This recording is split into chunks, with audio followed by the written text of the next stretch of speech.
It is time to pull your thoughts together and to conclude your testimony. And I may find it, I will try to gently ask you to pull your final thoughts together. The 3-minute rule may change based on the number of on each bill. As chair, I will seek to hear citizens who have traveled some distance to each hearing. We will also acknowledge letters received from all concerned parties. We have a strict no-prop policy in this committee. Should you have handouts you wish to share with the committee members, please provide 10 copies or ask our page to make copies. Please be aware that any handouts submitted by testifiers will be included as a part of the official record as exhibits. The page will then distribute any and all handouts to committee senators. Following all proponents, opponents, and neutral testimony, the bill presenter is offered an opportunity to quote unquote close with final remarks. As a committee, we will work diligently to provide a fair and full hearing. We will make every effort to accommodate special needs. Short of an emergency, this committee will not take action on a bill the day of the hearing.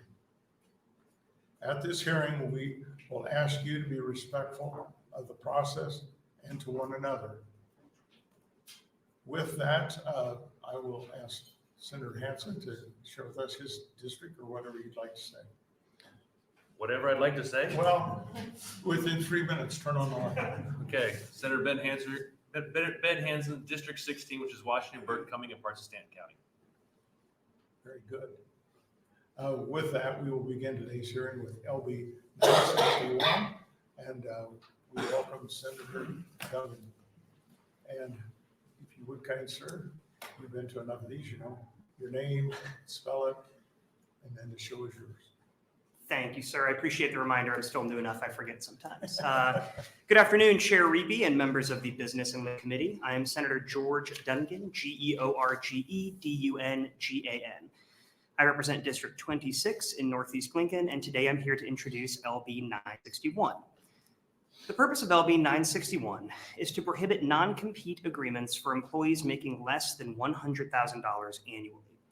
A non-compete agreement between an employer and an employee restricts the employee from performing any work for another employer for a specified time or another employer in a similar field or market. If adopted, LB 961 would forbid employers from including a non-compete clause in the employment contract of any employee who makes less than $100,000 a year and would hold any non-compete agreement entered into after the effective date to be void and unenforceable. Those in support of non-compete clauses often argue that they help companies protect intellectual property, maintain their customers, and incentivize investments in employee training. While non-competes may have these impacts, there are alternatives to non-compete clauses that would have the same impact without compromising an employee's mobility. An employer could include a non-disclosure agreement in the contract to protect intellectual property, or a non-solicitation agreement that prohibits a former employer from soliciting customers of their previous employer. These alternatives to non-competes allow employers to protect their business interests while protecting the interests of employees. Additionally, non-competes have had significant adverse side effects. Research has increasingly shown that non-compete clauses depress wages and that wages go up when an area bans non-compete clauses. An analysis by the U.S. Department of Treasury in 2016 found that stricter non-compete enforcement leads to lower wage growth and lower starting wages. As the cost of living rises, we must ensure Nebraskans have access to high jobs, and we can help by removing restrictions that depress their wages. On top of depressing wages, non-competes have been shown to limit the amount of workers applying for jobs. Nebraska is facing drastic workforce shortages, with 89% of employers reporting difficulties hiring enough staff to fulfill their needs, and 91% of those employers listing applicants as the primary problem. Banning non-competes would increase the pool of individuals applying for new jobs, helping to alleviate this issue for employers. One area that we've seen this in particular is rural healthcare systems. Often, doctors and nurses in these areas sign non-compete clauses with a geographical provision, meaning they either have to work at the facility they are currently employed at or move out of the rural area to work in healthcare. Doctors and nurses who wish to move to a new facility or start their own could stay in these rural areas and increase access to care in these healthcare deserts by prohibiting non-competes. Non-compete agreements negatively impact urban healthcare workers as well. If a doctor or nurse has a non-compete agreement with their employer, that would bar them from picking up a shift at a local clinic or family practice. This removes a valuable tool in their ability to care for the families and communities. 5 states have banned non-competes entirely: Colorado, North Dakota, Minnesota, California, and Oklahoma. Several other states are considering banning non-compete clauses. Over 20 states have some sort of restriction on non-competes, such as prohibitions on non-competes for certain industries or prohibitions on non-competes for low-wage workers. On the federal level, the FTC is considering a rule that would ban all non-compete agreements completely. I would also note this bill does not have a fiscal impact. This concludes my opening testimony on LB 961. I am happy to answer any questions you might have. Thank you. Other questions from the committee? You're not going to get off that easy. My first one, I guess, is do doctors and nurses really qualify as low income? I think it depends on what the actual wage is. Certainly with cost of living increasing over time, I think we see low income changing and shifting. And I think it also depends on where you live. The $100,000 threshold and cutoff, I mean, I don't want to say it's arbitrary because it's not, right? We're trying to delineate between high income and lower income. But the whole concept here is that lower income workers generally have a higher need to look at other places of employment. And for example, the American Medical Association has come out nationally saying they are against non-compete clauses. The issue with that is you'll have nurses or doctors sometimes in one hospital who want to go pick a shift up at another hospital, but by virtue of the contract they've signed, it says they can't do that. So say here in Lincoln, you're working for Brian and you are a nurse and you want to go pick up a second shift over at St. Elizabeth's. If that were in your contract, you'd be unable to do that. So that's kind of where it links back to the workforce shortage issue. The other question I would have is if there was consideration given to them, that would make their argument null and void. When you say consideration in the contract? Yeah, in the contract. If their non-compete agreement has provisions for consideration that says that, you know, we'll give you $50,000 to get it. I think that part of the difficulty, well, 2 things about that. Part of the difficulty here is you can't necessarily monetize the difficult issues that you'd have with regards to trying to have a geographical provision be worked around. This is important to say, and I kind of want to just preempt, I think, some of the testimony we're likely to hear from opponents. In Nebraska, the Supreme Court case law is fairly clear that currently non-compete clauses are generally unenforceable. There are certain criteria that they have to look at to determine whether or not a non-compete clause is enforceable. This bill seeks to essentially codify current practice that's performed by the Supreme Court. I think there's a conflation of terminology here. A non-compete clause is different than a non-solicitation agreement. And so what we're seeking to ban here are parts of contracts that specifically say you cannot go work in this field of employment. But this does not seek to say you cannot solicit employees from that prior employer. And so I think that's an important delineation to make that we might hear from some of the testifiers here. I'm happy to answer more questions about that in closing, but I wanted to make sure I got that in there as well. Are there any other questions? Hearing none, thank you very much. Will you be around for closing? Probably, yes. Oh, okay. Thank you. Do we have proponents?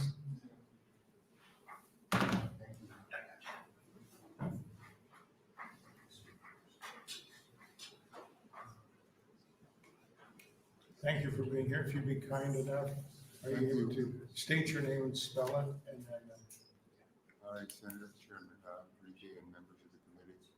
My name is Josephine, Josephine Litwinowitz, legal name Vincent Litwinowitz, Litwinowicz.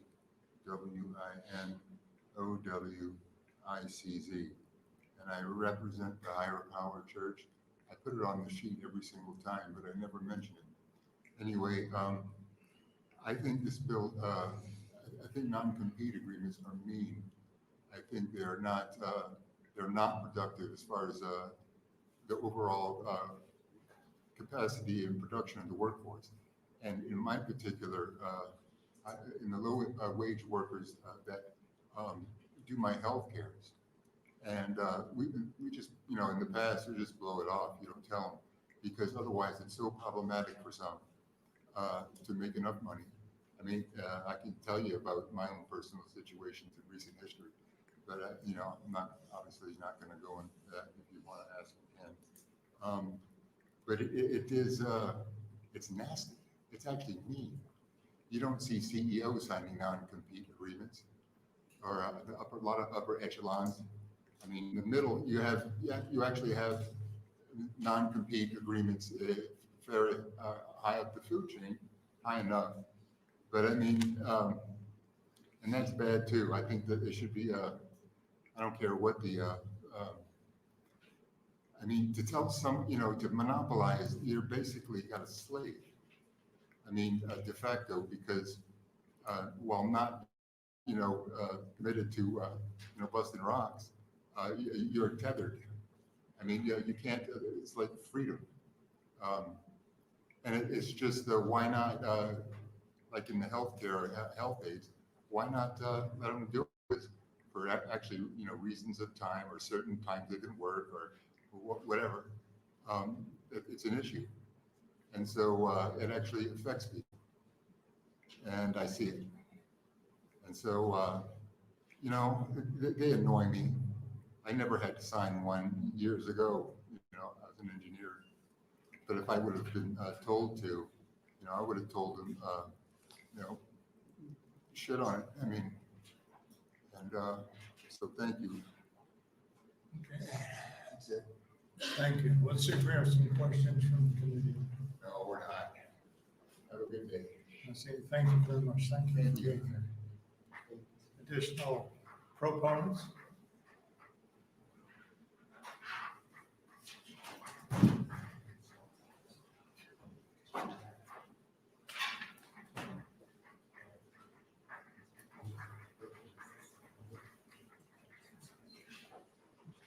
Thank you.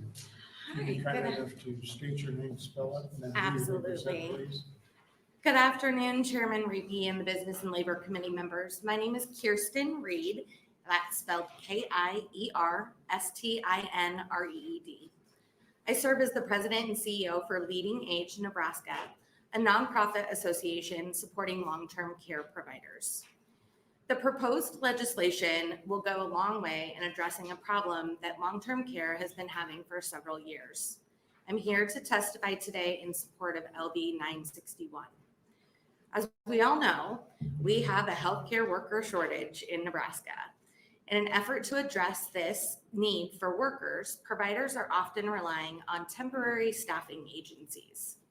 In this arrangement, a contract exists between a staffing agency and their worker, as well as the staffing agency and facility in which they are working. These contracts almost always contain language that creates a non-compete agreement for the healthcare worker. I'd like to highlight a few examples of how this has been experienced by our members and employees or potential employees.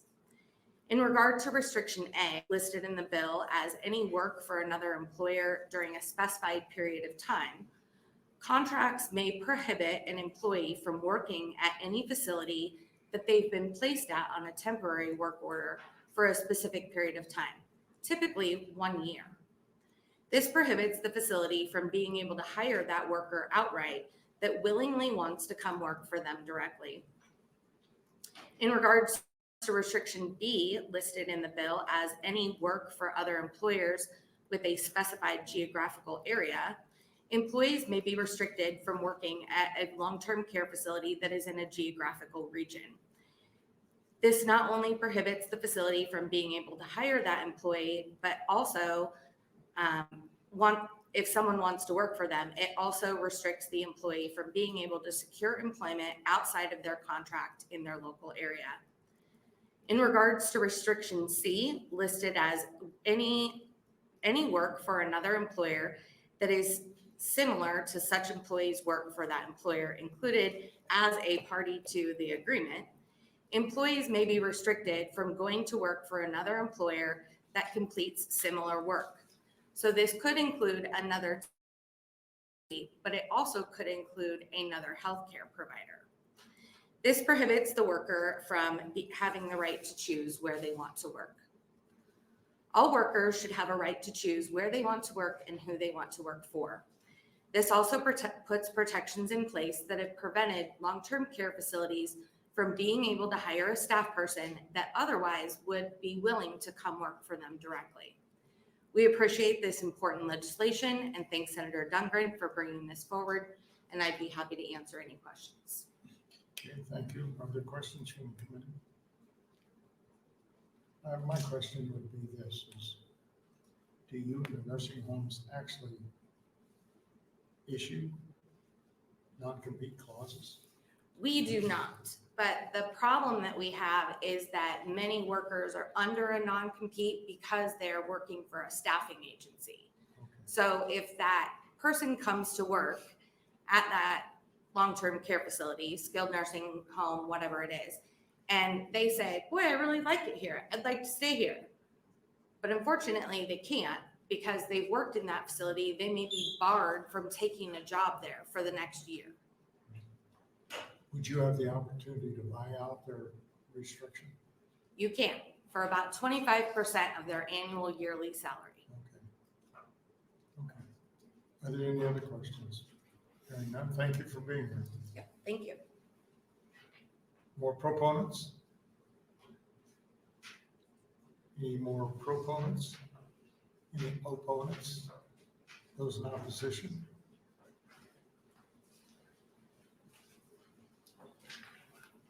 Thank you, sir. You know the drill. We'll give it to you. Good afternoon, Chair Riepe, members of the committee. My name is Ryan McIntosh, MCINTOSH. Appearing before you as a registered lobbyist for the Nebraska Bankers Association and the National Federation of Independent Business in opposition to 961. I have also am signed in on behalf of the Nebraska Chamber of Commerce and Industry. In highly competitive industries like banking, covenants not to compete, or perhaps more appropriately in Nebraska, covenants not to solicit, serve a useful purpose. Small businesses engaged in sales, like insurance, investments, and real estate, have historically made more prevalent use of these non-compete agreements. Non-compete agreements are designed to protect an employer from unfair competition and are primarily in place to protect an employer's customer base, trade secrets, and other information for its success. Here in Nebraska, the Nebraska Supreme Court, we're one of the most restrictive states on the ability to use non-competes. I do take issue with the statement that this somehow codifies current case law in Nebraska. If that were the case, this legislation would be of no benefit whatsoever. So we do not believe that to be the case.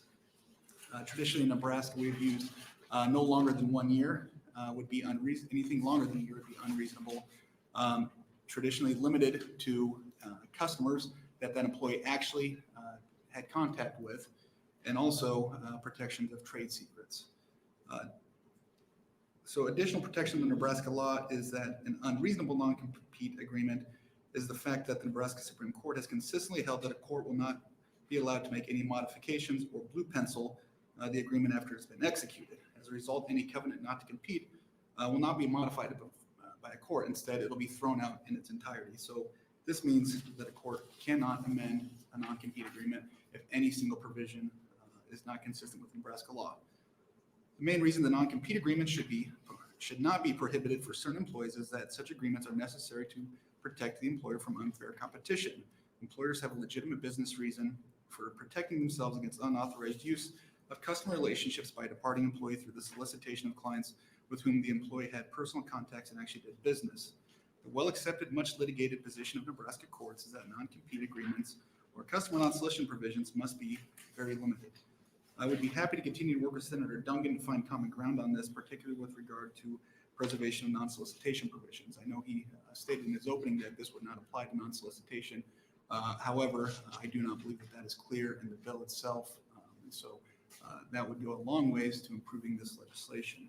For these reasons, we do believe that utilization of non-compete agreements by employers should be retained in the state. Thank you. Thank you very much. Other questions from the committee? Seeing none, thank you very much. Additional opponents? there additional opponents?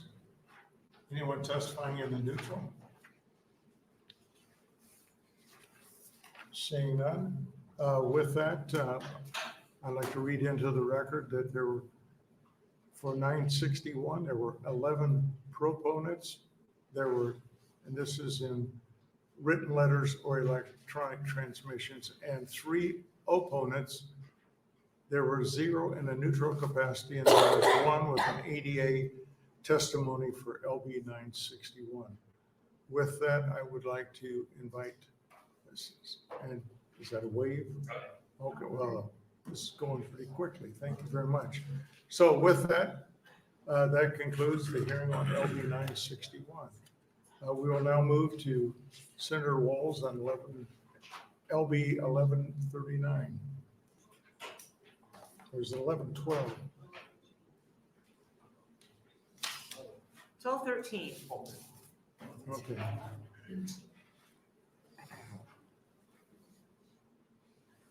Thank you. Welcome. Thank you. Just go ahead. Okay. Good afternoon, Riepe and members of the Business and Labor Committee. My name is Lynn Walz, Lynnewalz, and I represent Legislative District 15. Today, I'm very excited to introduce LB 1213, which is a straightforward bill. It provides that parents and guardians can receive up to 20 hours of paid time off a year to attend school-related activities for their children. I think we can all agree how vital, we talk about it all the time, parental involvement is in our child's education, and that parents want their children to be successful in school.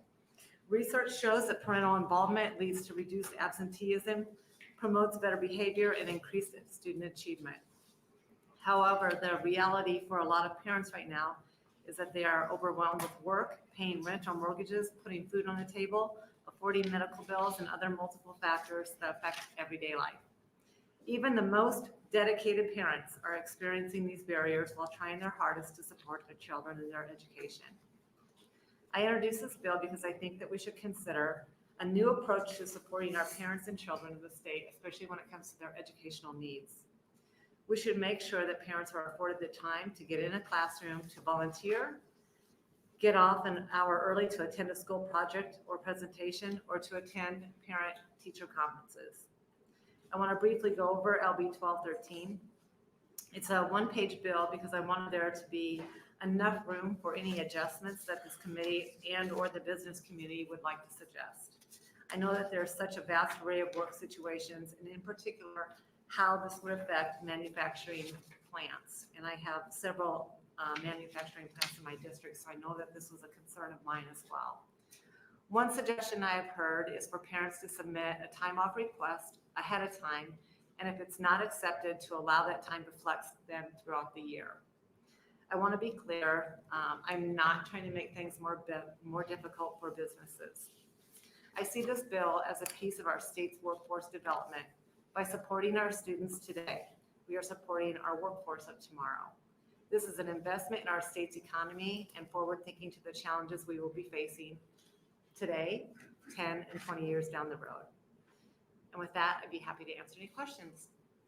Thank you very much. Other questions from the committee? Can you talk about the fiscal note? Oh, I haven't even looked at this. Hopefully I have it. I don't think I have it. So I'll look. Can I look at it after Oh, sure. talk about it on my closing? Absolutely. The other question that I would have is, many organizations use PTOs, which a PTO, which is paid time off in lieu of sick time, and as you know, it's fundamentally, if you decide you schedule it, you can take the time off. You don't know your boss, the reason why you're doing it. You could be going to a school thing. Right. I'm just trying to figure out, I think it's less administratively, it's more individual to the employer. To me, I've experienced this at a couple hospitals I was at, worked very well. We didn't need to know if someone was going to their kids this, or if they just needed help, they take it as long as we schedule it.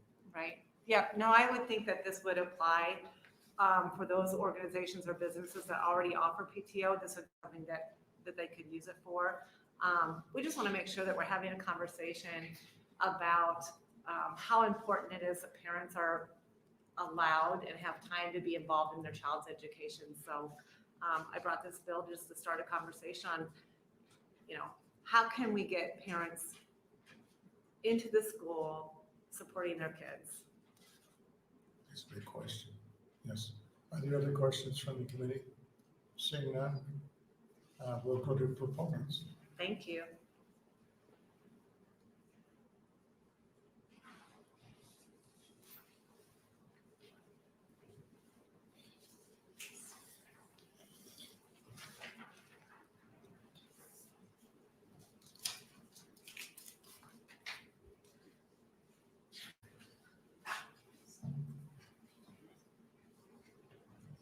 My name is Elizabeth Turner, Elizabeth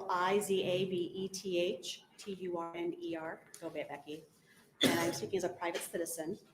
I work in the schools as a school psychologist. I'm speaking as a private citizen and here today to speak in support of Senator Walz' Bill 1213. As an educator, having a few personal days included in our negotiated agreement is a wonderful benefit for our educators, as well as supporting our district by encouraging attendance and participation in our students' district activities. This has allowed staff to attend their children's school-sponsored activities that they may not have been able to attend in the past, and has increased morale and participation. This leave allows me and my coworkers to attend children's field trips, coffee and donut activities, volleyball games, Wayne State's honors choir contests, fun run fundraisers for school, the Pancake Man, kindergarten graduations, and so many more upcoming activities as they age and continue through Fremont Public Schools.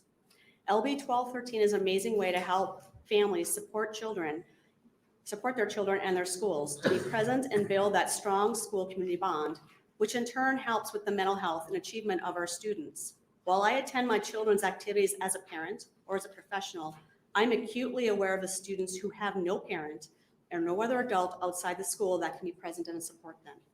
I have seen firsthand the tears. I have seen dejection. I've seen the faces, the brave faces they put on to cover sadness and disappointment at activities, as it is hard for children to look around and see other students who have someone special present, but they do not. It's heartbreaking. Doesn't every child want to look up in the stands or among the crowd and see that one person who is there for them, someone who's present to love and support them? Every child deserves to have someone present just for them. LB 1213 would allow parents time to attend crucial meetings, such as multidisciplinary team meetings, we call MDTs, where we discuss assessments, results, and whether a student meets guidelines as a student with a disability who is in need of special education services. We have yearly IEP meetings, individual education plans, where school teams meet with parents to develop goals and discuss special education services for a child with a disability, meetings to problem solve and develop plans to support students for a wide variety of educational, physical, behavioral, and mental health reasons. As a school psychologist, I can speak to the number of challenges some of our parents face in getting time off to attend these meetings that are very important for their child, whether that meeting is held in person, virtually, or via phone. Some parents have expressed that their employer will not allow them time off, and they are worried that they will lose their job. Often, these are the parents who are struggling financially, and they cannot afford to lose their job. I do feel LB 1213 is an important bill and worthy of your time and consideration. Thank you. Okay. Thank you very much for being here. Other questions from the committee? Okay, hearing none, thank you very much for being here. Additional proponents?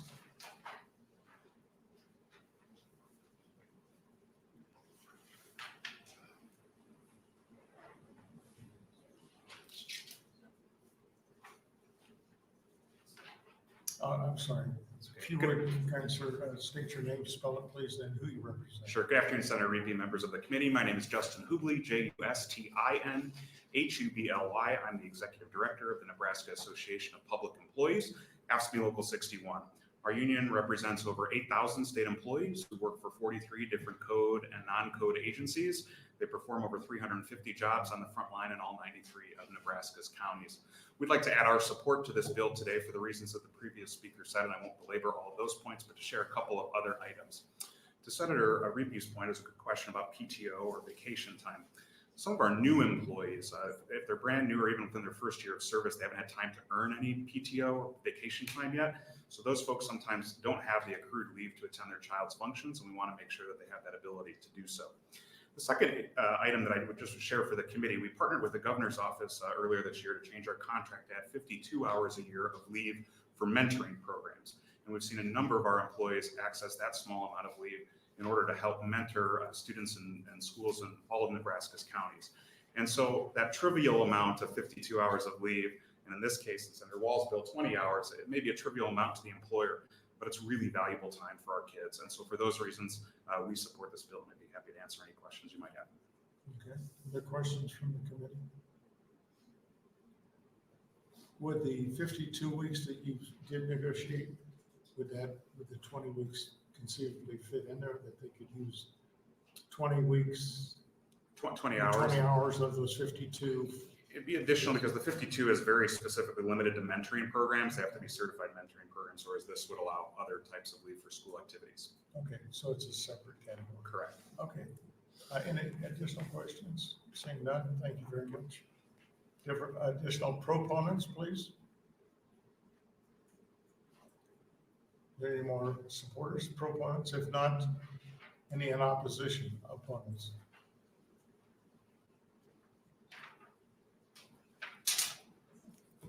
Yes, please go ahead.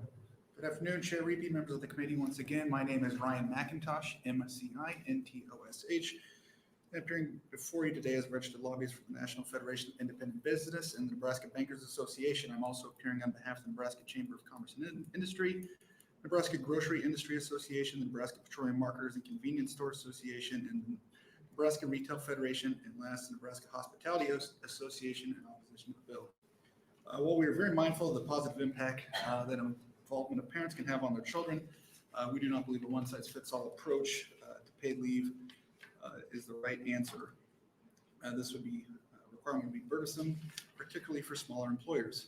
Time off issues for school-related or other activities are currently worked out in many small businesses every day without the need for additional government intervention. While many employers do provide paid time off for various reasons, some employers just can't afford to do so in all situations. The extent of school-related activities qualifying for paid leave under LB 1213 can result in an employer having to hire a temporary replacement worker or having to pay workers overtime when work is redistributed. Parents could potentially take paid time off for several days at a time, for example, to attend an out-of-town sports tournament in which a child is participating. More importantly, LB 1213 would also impose the cost of the program on those employees who do not have children or do not have children who participate in school events during workdays, and thus do not derive any benefits from the state mandate. These employees who will have to pick up the burdens of the other employees taking paid time off would likely prefer to have an increased wage or some other type of fringe benefit, which an employer may not be able to afford either. For these reasons, we would request the committee and definitely postpone the bill. Thank you. Okay. Thank you. Any questions from the committee? So, no. Thank you very much. Thank you. Additional opponents? Anyone speaking in opposition? Any speaking in want to take a neutral position and make statements? Seeing none. Oh, neutral. Come on up. I recognize you. Thanks for being here. Yes, hi, Senator Riepe. If you would please be kind enough to state your name and spell it for us, please, for the record, and then tell us who you represent.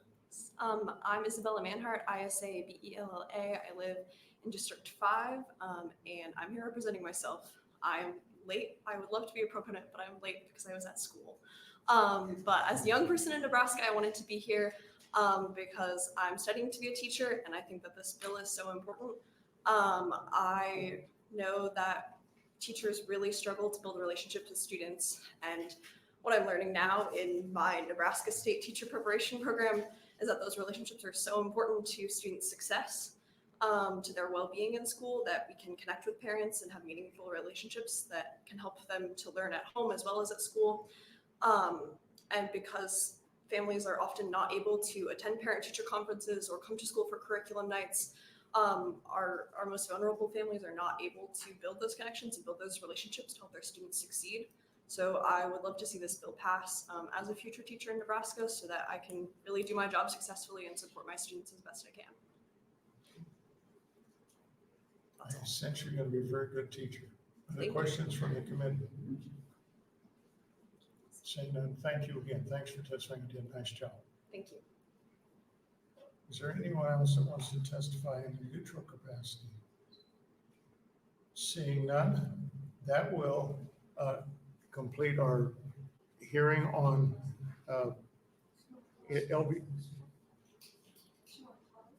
Yeah, I am. I'm just wondering, but before before I do that though, I want to read into the record.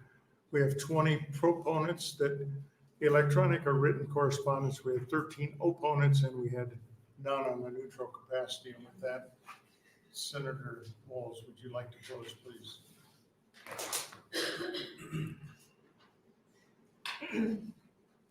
Thank you, Chairman Riepe, and thanks to all who came to testify today. I think Ms. Turner said it so well when she talked about how a kid feels when they're wherever they are in their school. You know, it's a concert or just parent volunteer day, and you're looking for your mom and dad and you can't find them. And I think we've all seen the faces of kids who are at concerts or at school, and the minute they do find their parents, how excited they are to see them. So really, really appreciate that testimony. I want to thank the business community for showing up on this bill and discussing the particular issues that they see with it. I'm planning to work with them to help make this bill more accommodating for them and their parents. I just think that this bill is one more piece, and it's a really, really, really important piece in addressing parental engagement in our schools and how we get our kids to succeed. We have put in so many other policies when it comes to schools on how we can help our kids succeed, but I think that this is really a key piece. We have to have parental involvement. We have to have our kids' parents in the schools. School employees across the state have been trying to engage more parents in school, but we need to also address the reality that the parents are dealing with. Again, this is a good faith effort to help support our parents and the future of our state. I want to take a moment again to thank the businesses who are already doing this or providing more flexibility for parents. In addition, I'd like to encourage businesses who aren't doing this to consider to start. Thank you again, and I'd be happy to answer any other questions. Any questions from the committee? Senator Howell. Thank you, Mr. Chairman. Thank you for this bill. Senator Walz, you had time to reflect on the fiscal note. Not too much. I mean, I understand that the fiscal note's high. I did not have too much time to look at it. I just know that, you know, I was hoping that he had explained it a little bit when he came up. Well, I understand the question on fiscal notes can be kind of dubious at times, but this was just the Department of Administrative Services. Doesn't necessarily reflect the fiscal note for businesses and expenses that they would incur. So anyway, No. I appreciate it. Yeah. Okay, are there any additional questions? Senator McKinney? Oh, I'm sorry. I saw- No, I just said that. Yeah, it's like an auction. You have to be careful with the hand. You might end up Shoulder walking thing. out of here with a hand. Are there any other questions from the committee? Seeing none, thank you very much. With that, that concludes the hearing on LB 1213. Moving right along, we'll move on to LB 1139. Senator Michaela Cavanaugh, the one and only. Thank God for that.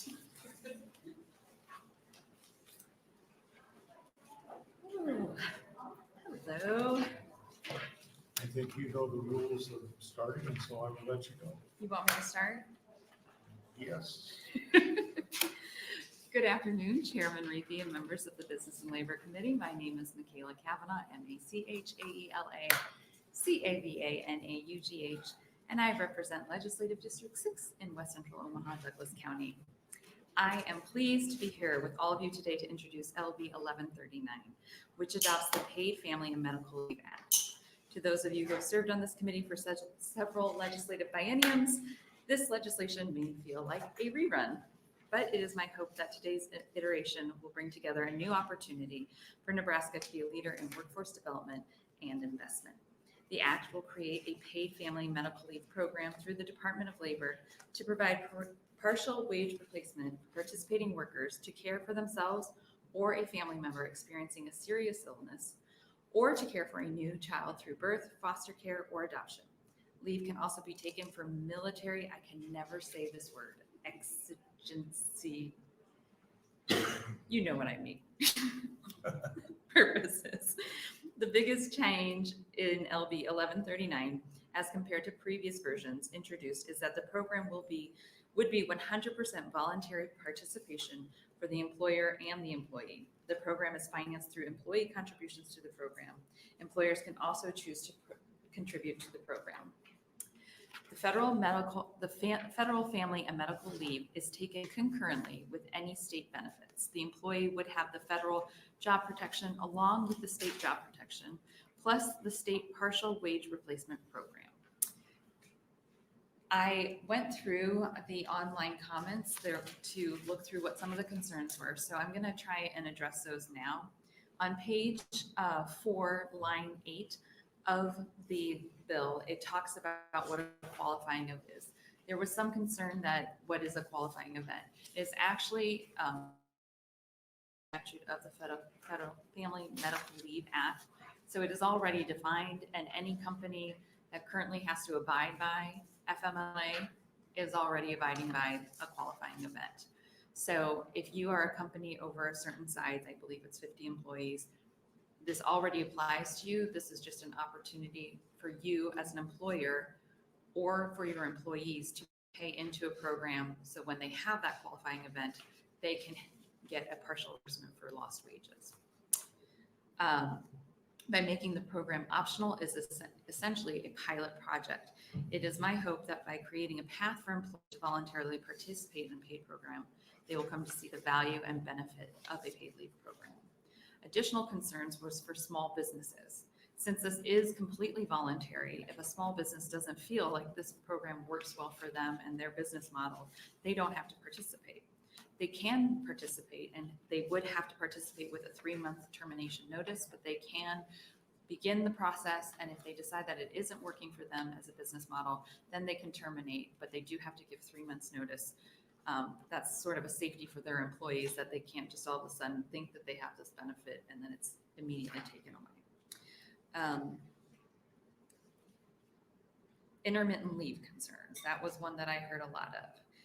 As the program is optional, again, small business employer who feels they cannot accommodate intermittent leave should not participate in the program. However, if you are an employer who currently has to abide by FMLA, you have to abide by intermittent leave. So you're already doing this. Your employee just is not receiving any compensation for that intermittent leave. So if you have an employee who has a major illness, any sort of cardiac illness that requires maintenance, or cancer or other illnesses for a child or an elderly caretaker, the intermittent leave is already covered under FMLA. This would just create a path forward to reimburse them a portion of lost wages. Another thing that I read in the concerns was that it's benefit. This is not maternity leave. Yes, maternity leave be a part of it, but this is so much more than maternity leave. This is military family leave. This is caretaker leave. This is parental leave. It is so much more taking time off, not just, but it's more than a woman taking time off after she has a newborn. And so just want to make that clear that it is for all workers, not just pregnant workers. Pressure on coworkers to pick up the work. That was a concern that was expressed in the opposition. Online opposition.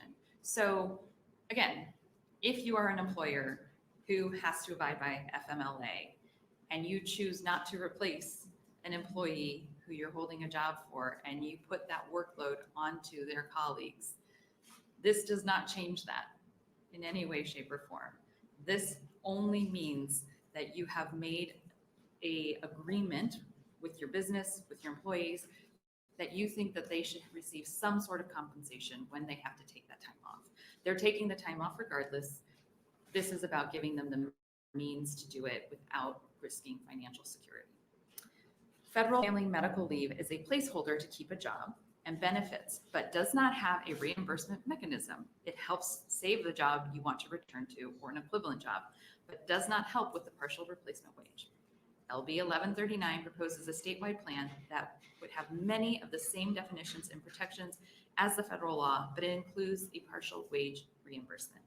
The program administration agency is the Department of Labor. The Commissioner of Labor will promulgate rules and regulations, create forms, handle complaints, issue related notices, and make determinations related to Paid Family Medical Leave Act. All individual employees would be eligible for paid family and medical leave.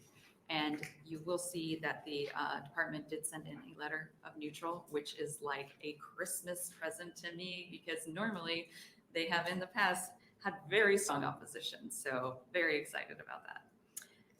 So some of the facts: there would be a 1-week waiting period.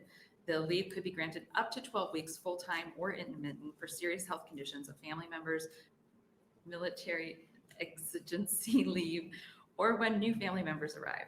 Family members are defined to include the covered individual employee, spouse of covered individual, a child of the covered individual or their spouse, whether biological, foster, adoptive, step, legal ward, or person to whom the covered individual or their spouse stood in loco parentis, regardless of their age. Grandparent, child, grandchild, sibling, whether biological, foster, adoptive, or step relationship, legal ward, newborn, biological, and newly placed foster or adopted child, military family member for qualifying exigency leave. How many times do I have that in my opening? I should have probably edited that word out. Other persons as designated by the covered individual as a family member. Paid family medical leave benefit for and responsibilities of covered employees. The employee is assured the same job or a similar job with equal pay upon return. The employee may take leave under the federal FMLA concurrently with the paid FMLA allowed by this act. A covered individual found to be presented false statements or misrepresentations is disqualified from the paid leave benefits for 1 year. Benefits paid erroneously may be reclaimed by the commissioner or used as an offset for future periods. Employer responsibility. Employer must provide information to all employees. Employer shall maintain health benefits for individual employee if covered individual continues to pay the covered individual's share of costs as required prior to commencement of leave. Employer cannot require an employee to exhaust accrued vacation or sick time prior to FMLA. Retaliatory personal action by employer against employee for taking FMLA is prohibited. An employer found to be in violation of these requirements may be issued a citation that could result in a fine up to $500 for violation and up to $5,000 for subsequent violations. Calculation of benefits. Paid family weekly wage as compared to the state average wage. An example: if the average state weekly wage is $671, the FMLA benefit for individual wages at or below that could be calculated at 90%. Wages above 671 would be calculated at 50%. And this is important. Page. An amendment. So if you look at, I appreciate you looking at fiscal notes. I'm a big fan myself, as Senator Chairman Riepe can tell you. If you look at the fiscal note, the startup costs for this are borrowed from the healthcare cash fund. However, this amendment would eliminate that borrowing of the funds, and it would tap into the medical, the state unemployment insurance trust fund, which currently has a balance of $70 million. That particular fund is funded by employers already paying in penalties and fees into that fund, and also a portion of payroll tax goes into that fund. So instead of using the healthcare cash fund to borrow, we could just allocate funds from the trust fund to go to start this program. I think I've bored you enough or gotten you really excited. I'm happy to answer any questions. Thank you. Let's see, you're going to raid the State Unemployment Insurance Trust Fund. Raid is such a strong word, Chairman Riepe. I want to Is this like use, shifting? it's utilization of a fund that employers already pay into that they are not getting a benefit from. So this fund is sitting there unutilized. It is funded by employers. And if we were to use it to start up the paid family medical leave program, it would benefit those employers who have funded that fund. I think in the legislative business, we call it, is it germane? Is it germane? Absolutely. What is germane anyways? Okay, let me see if there are questions from the committee. It's a quiet group today. Yes. Thank you, Chairman Riepe. So, and I don't know this, but you probably do, and that's why I'm asking you. Well, that's so generous of you to think I know something already.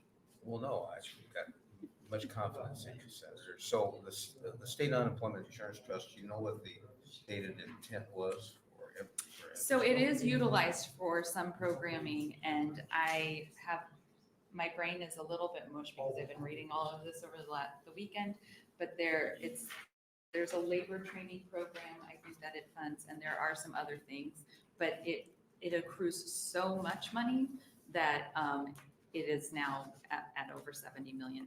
And I believe that there is a budget request from the governor to shift that money into property tax relief fund, which we can have a more robust conversation on my thoughts on that at another time. But even if we were to pass the governor's request for the funds, there will still be funds remaining to cover the cost of this. Well, yes, my question is, was the State Unemployment Insurance Trust Fund, its intent, would it cover? Yes, what you're so asking the intent would still be covered. It is, in my view, and in probably many employers' views as well, it is overfunded. And we have lots of opportunities of what we could do about that. But primarily the mechanism for the unemployment fund is such that I wish I could have my staffer come testify because she explained this really well to me earlier today. but essentially money goes into the unemployment fund, and the unemployment trust fund is a different fund that's sort of a stop that fund were to have some sort of emergency. It funds other programming, and it has funds going into it still. Clear as mud. Maybe clearer. Maybe clearer than mud. So would this be vulnerable to the governor's efforts to potentially pull funds that are unused from various agencies? Well, he is already trying to pull funds of, I think, $60 million from this fund. That's my question. Would this be vulnerable to that? Well, I suppose that's up to us as a legislature, if we want to make it vulnerable to that or not. Good point. Okay, thank you. Additional questions? Thank you very much. Will you be staying around for closing? I will. I feel like you are letting me off easy on all the financial questions, so I expect an I know onslaught. you're a fiscal hawk, so What? I know you're a fiscal hawk, so I respect that. Well, of course I am. Yeah, Thank you. thank you. Do we have proponents?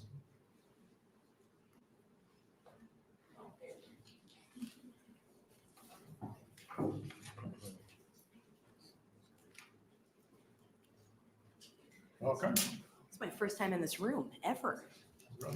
If you would, state your name, spell it please. and- Same as every other committee. You got it. Chair Riepe, members of the Business and Labor Committee, my name is Erin Feichtinger, ErinFeichtinger, and I'm the Policy Director for the Women's Fund of Omaha. We offer our support for LB 1139, the Paid Family and Medical Leave Insurance Act. We support a paid family and medical leave insurance program because 80% of Nebraska workers do not have access to paid leave to be there during a dying parent's last days, to care for a newborn child, or even to care for oneself during an unexpected illness. Paid leave allows women, often the primary caregivers in a family, to remain in the workforce, supports their economic stability, and reduces the gender wage gap. Access to paid family and medical leave is an important tool for women to help them build and maintain their economic security. In Nebraska, we represent almost half of the full-time workers in the state, and the great majority of children in our state have working mothers. Beyond responsibilities to our jobs, women continue to fulfill the role of the primary caregiver within their families. We have to balance these two important responsibilities to our careers and to our families, and we are often put in the position to sacrifice career advancement or our earning potential to care for our families. Paid leave allows women to maintain their economic stability while caring for their loved ones without losing ground after they return to work. Research shows that women experience a 7% decrease in pay for each child they have. This is called the motherhood penalty, and it's a direct consequence of the wages women lose during unpaid leave. Women who return to work after paid leave are more likely to stay employed years later, benefiting both their careers and the workforce as a whole. Women who return to work after a paid leave have a 39% lower likelihood of receiving public assistance and a 40% lower likelihood of food stamp receipt after returning to work. Paid family and medical leave is a solution for employees and employers and for Nebraska. We are not insensitive to the new cost to employers who do not currently provide any leave, but it is our hope that employers, as much as employees, want to put families first, and LB 1139 provides them with the tool to do that. We believe this is a critical policy solution that will help provide long-term economic stability for women and their families, and we would urge you once again to support paid family medical leave in the state of Nebraska. And I'm happy to answer any questions to the best of my ability. Thank you very much. Other questions from the committee? Seeing none, how does this relate to federal medical leave? Well, it's interesting you would ask that, Senator Riepe. Today is actually the 31st anniversary of the Federal Family Medical Leave Act passing. That is unpaid. So that would be unpaid, that federal act. Okay. Any other questions? Seeing none, thank you very much. Additional proponents?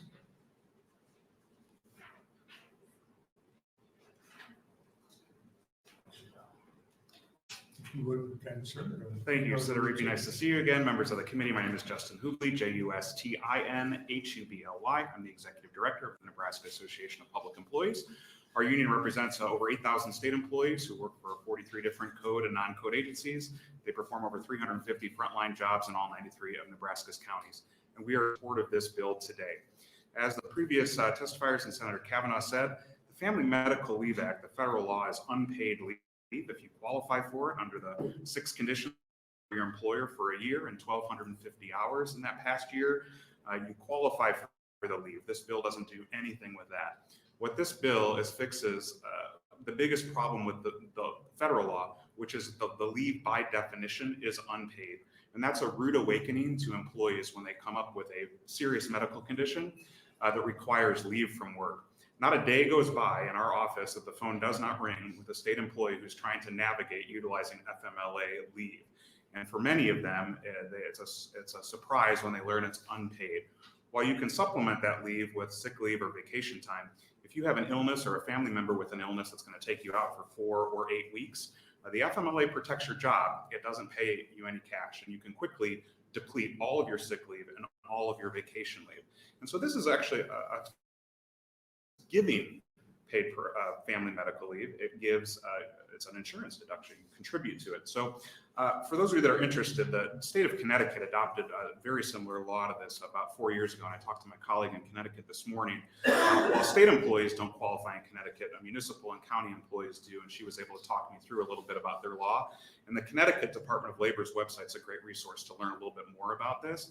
The state of North Carolina took a different approach. Instead of passing a law like this, the state of North Carolina gives their state employees 4 weeks of just paid FMLA leave. If they qualify for FMLA, they pay the state employees for 4 weeks of that leave. Some other states like Oregon, New York, and New Jersey have adopted similar laws, and we're starting to see more of these types of bills introduced in legislatures across the country. I encourage you to support this. We want to retain employees. Very few people want to be out on a family medical leave ever. Maybe if you're having a child, you want to be out on that leave, but other than that, It's pretty typically a dire situation that requires your attention, and we don't want to compound that by having people lose income during that period. So we encourage you to support this bill. I'd be happy to answer any questions. Okay, are there any questions from the committee? Seeing none, thank you very much. Proponents?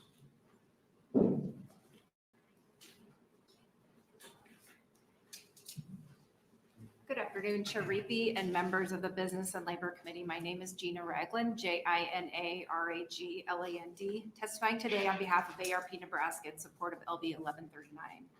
As the famous quote from Rosalind Carter notes, there are only 4 kinds of people in the world: those who have been caregivers, those who are currently caregivers, those who will be caregivers, and those who will need a caregiver.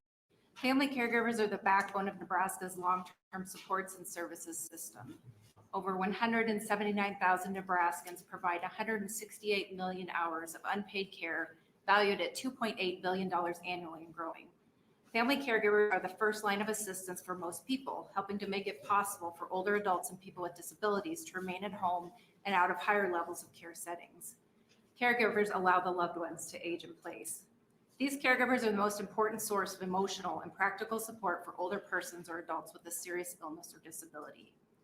Many family caregivers, including adults, sandwiched between caregiving for older family members and children at home, are struggling to manage both their caregiving responsibilities and the jobs they need.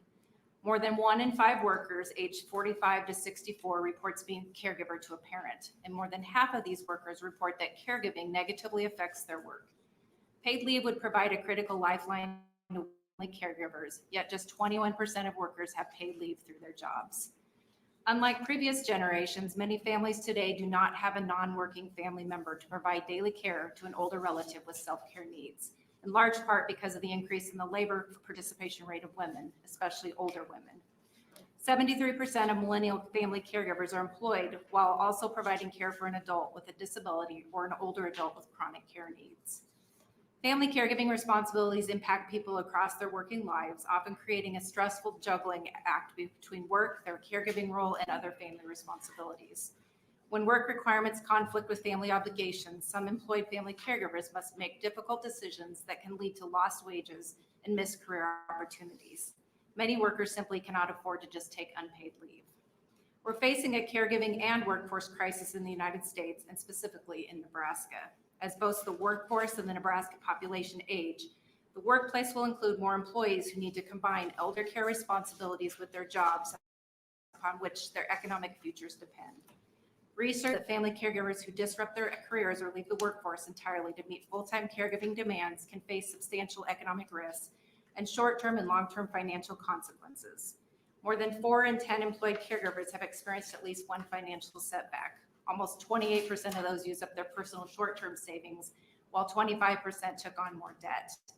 It's also important to note income and benefit losses borne by family caregivers age 50 and older who leave the workforce to care for a parent are nearly $304,000 over that caregiver's lifetime.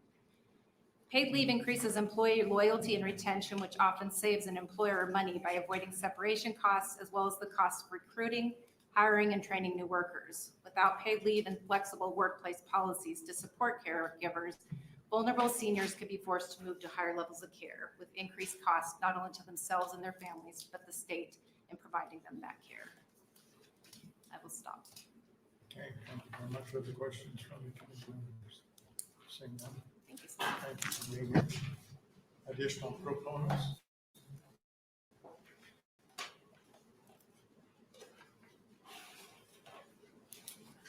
Good afternoon, Chairperson Riepe and members of the Business and Labor Committee. My name is Anahí Salazar, ANAHISALAZAR, and I'm a policy coordinator for Voices for Children in Nebraska. Nebraskans are hardworking and committed to building better futures for themselves and their families.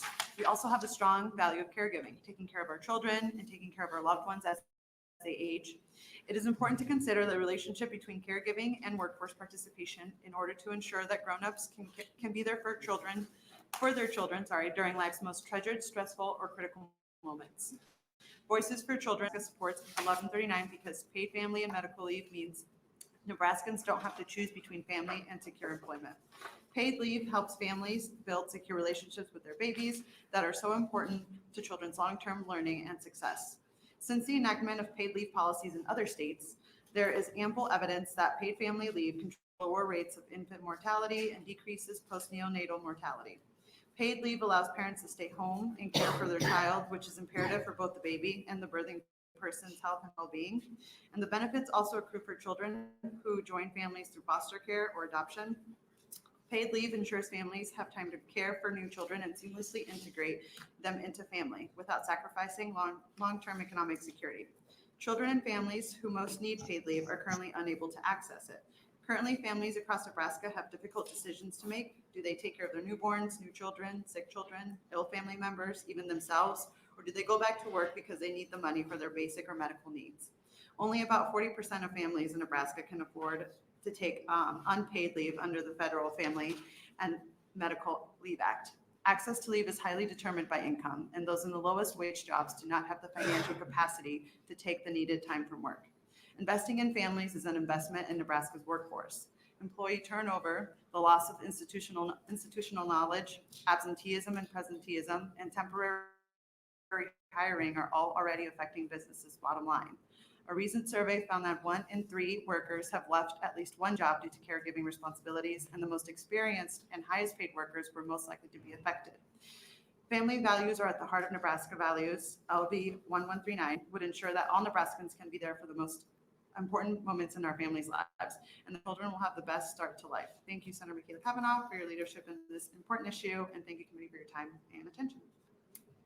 Thank you very much. Other questions from the committee? Seeing none, thank you for being here. Additional proponents.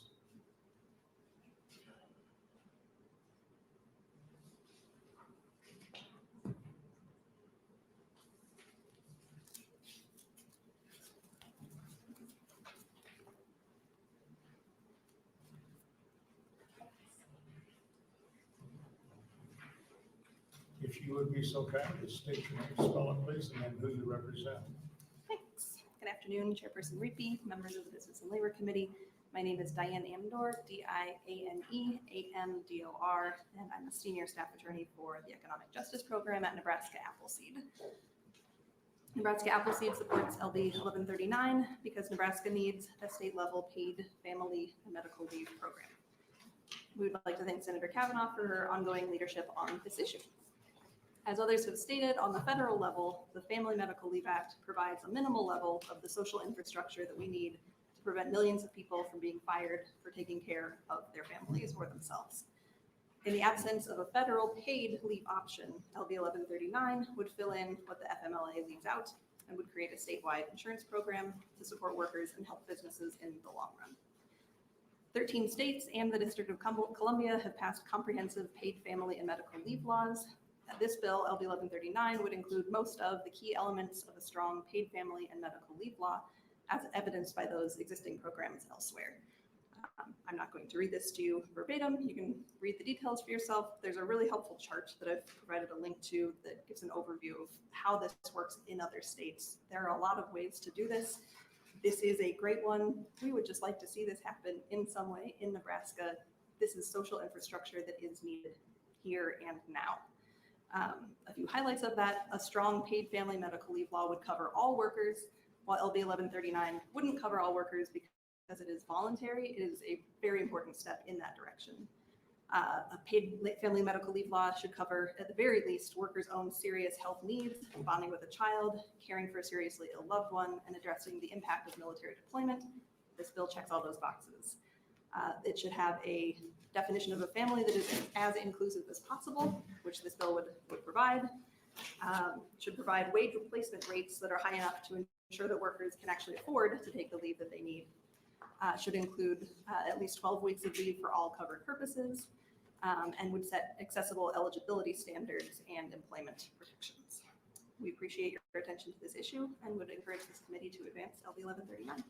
I'd be happy to answer any questions. Thank you. Are there any questions from the committee? Saying none, thank you for being here. Additional proponents?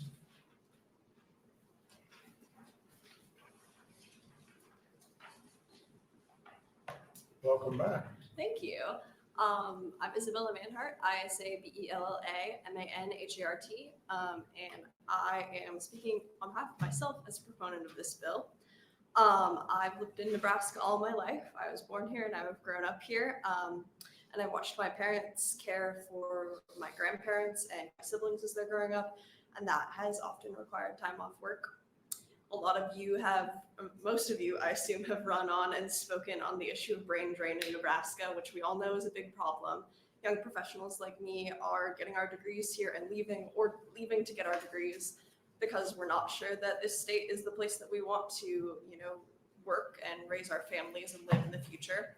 And currently I'm a college student in Nebraska, so I'm really thinking about where I want to go next.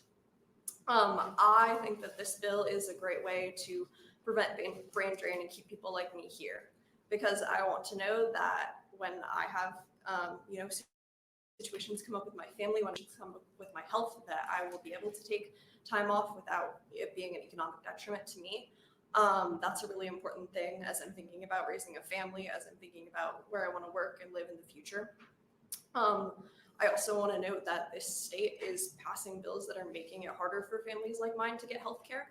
LB 574 passed last session, and that means that my family has to take excess time off to travel there to fill requirements that were stated by the chief medical officer. And I know that's not why we're here, but I know that that bill is impacting my family. My parents need to take time off to make sure that my brother gets the care he needs. And it wasn't a problem before last session as much as it is now. So really thinking future, I want to make sure that my family can do that and that we're not going to suffer more because of the regulations we're under. So I think that this bill is a great thing to pass to support families right now, to support young people who are looking at where they want to live in the future. And I'd encourage you to vote to advance LB 1139. Thank you.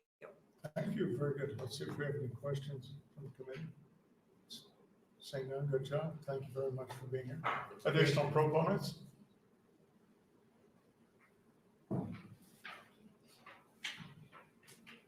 Good afternoon.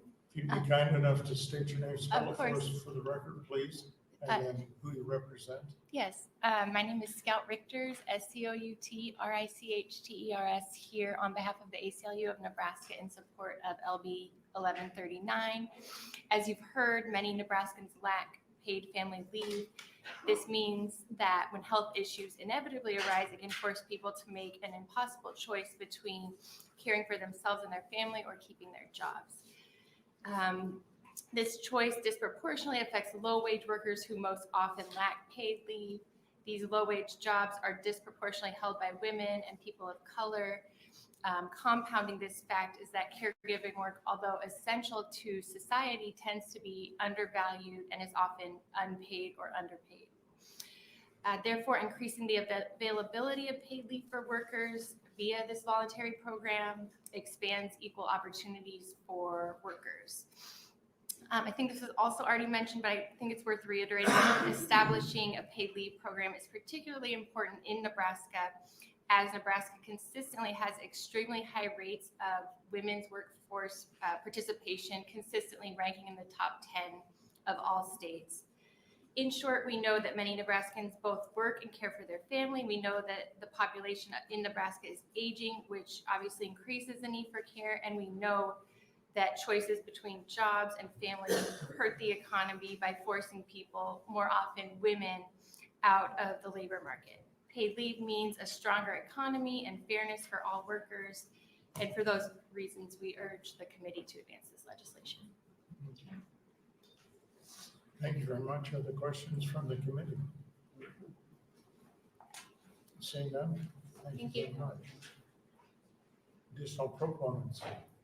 Any additional wanting to speak in favor? Are there any opponents?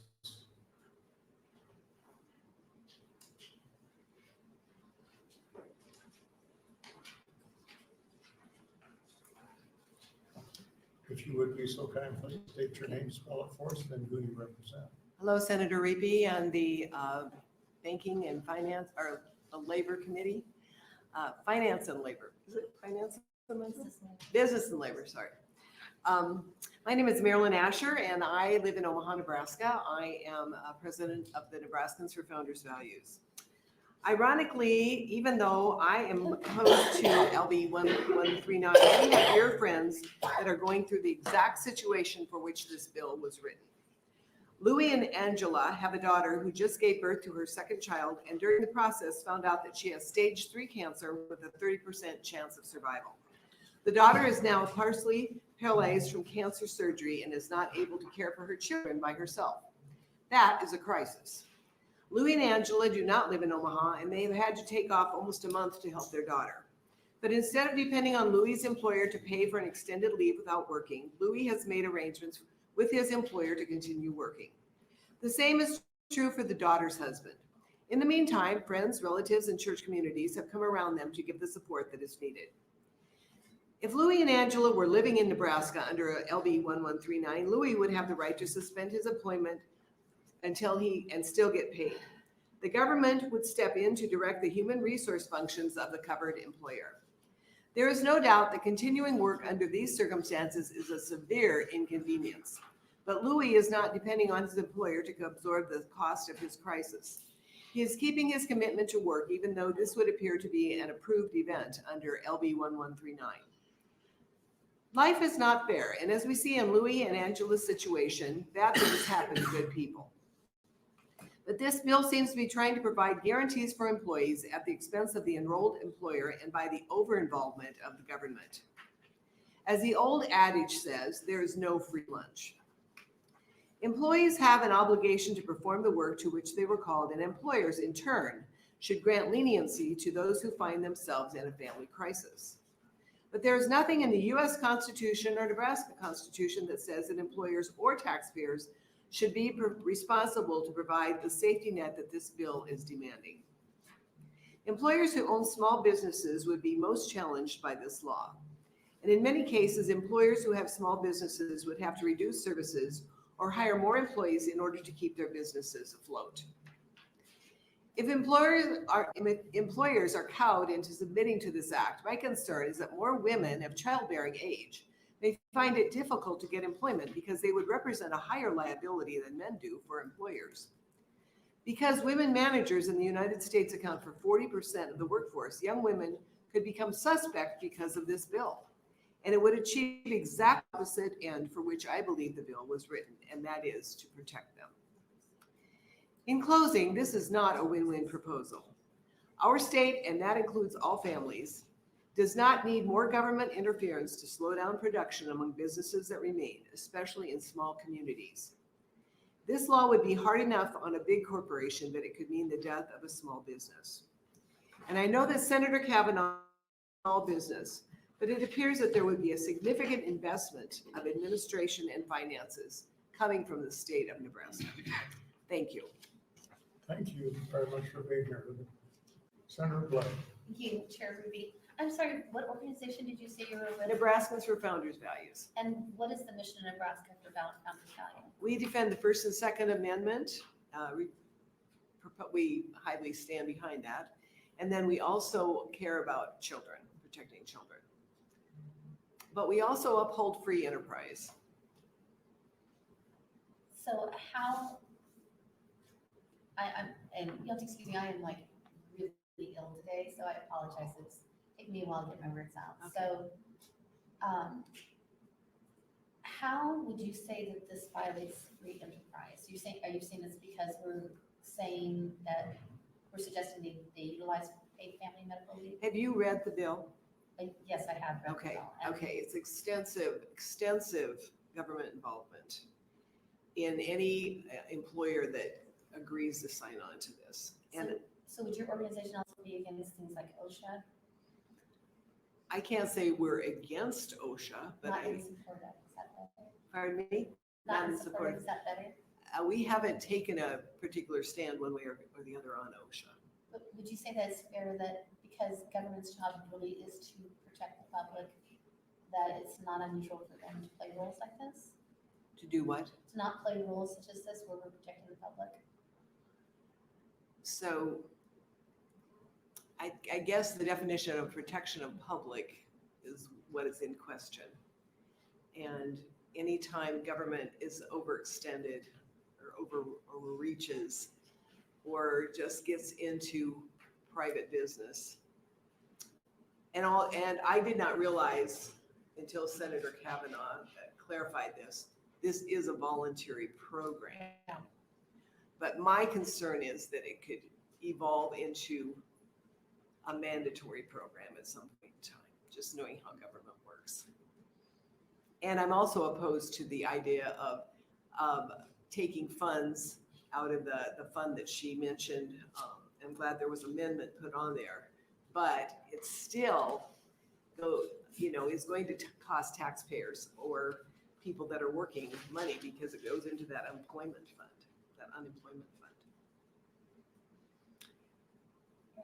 Thank you. Okay. Other additional questions? Senator Kennedy. Yes. Thank you, Senator Riepe. You said you represent Nebraska for Founders Values? Yes. So which Founders Values do you represent? Well, the values to pursue life, liberty, and happiness. And just what is mentioned in the Declaration of Independence. When our country was founded, there was no security net that was put under people. And my friends here are a perfect example of those who need help. I'm not against helping people, but there is a role for government, and I don't believe that it is to make sure that everything is okay for everyone. So if you, on that point of not for everyone, so if you represent the Founders Values, so that means you represent the enslavement of my ancestors. I don't support enslavement But of your you ancestors. represent the Founders Values. That's where we disagree. I don't believe that the founders necessarily. But they owned slaves. Some of them did. A Yes. lot of them did. Yes. Even presidents. Yes, they did. So but you said you represent the Founders Values. It's either you do or you don't. The founders were. The Founders Values or not.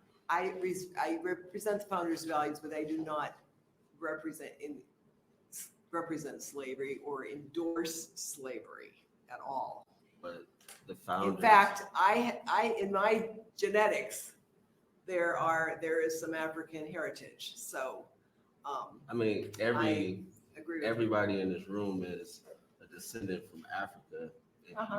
But what I'm saying is, you say you represent the Founders Values, and if you represent the Founders Values, then you represent the enslaved Africans. I disagree with you respectfully, and I don't think that is pertinent to this discussion. But you came up here and said you represent the Founders Values, so it is pertinent to the discussion. We can have another discussion.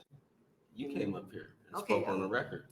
I represent the founders' values, and I have studied a lot of American history. I endorse George Washington, Thomas Jefferson, who owned slaves, Abraham Lincoln. Yeah.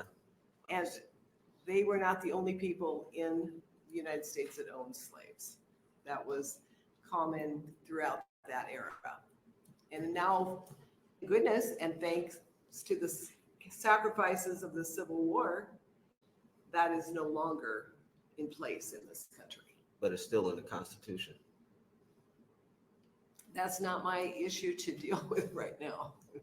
Yeah, but you represent the Founders' Values. Thank you. I represent the founders' values, yes, thank you. Yeah.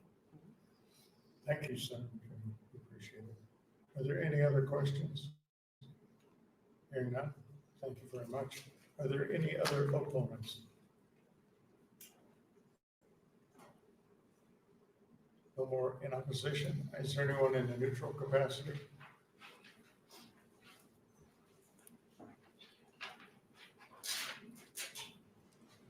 Good afternoon, Chairman Riepe and members of the Business and Labor Committee. I'm Bruce Boyer from the Lincoln Chamber of Commerce. For the record, my name is spelled B-R-U-C-E-B-O-H-R-E-R. I'm here today in a neutral capacity on behalf of the Greater Omaha Chamber, the Lincoln Chamber of Commerce, the Nebraska Chamber of Commerce and Industry, and National Federation of Independent Business. Our groups have been here before the committee many times on this issue, although today is the first time neutral position. So first, we would want to thank Senator Cavanaugh for continuing the conversation and being receptive to our input and bringing LB 1139 to the committee today. We applaud the voluntary compliance approach to 1139.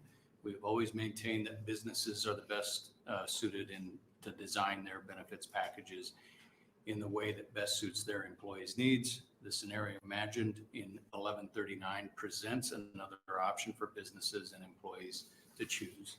One caution we would raise is to make sure that the needs of our smallest businesses are fully accounted for in this approach. We have always favored an incentive approach to this concept, so perhaps the addition of a targeted incentive to our smallest businesses would be something for the committee to consider. We know this is an ongoing effort, and we commit to partnering with Senator Cavanaugh as this legislation progresses.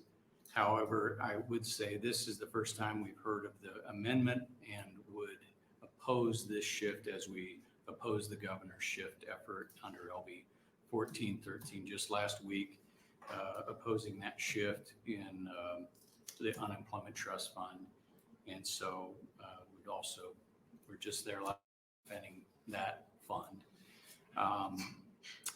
I would close with that and would be happy to answer any questions that you might have. Thank you very much for being here. Are there any questions?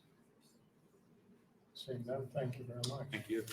With that, we would invite Senator Cavanaugh to return closing. And while she's doing that, I would note that there were, in letters or communication, there were 14 proponents and a total of 46 opponents and 1 neutral.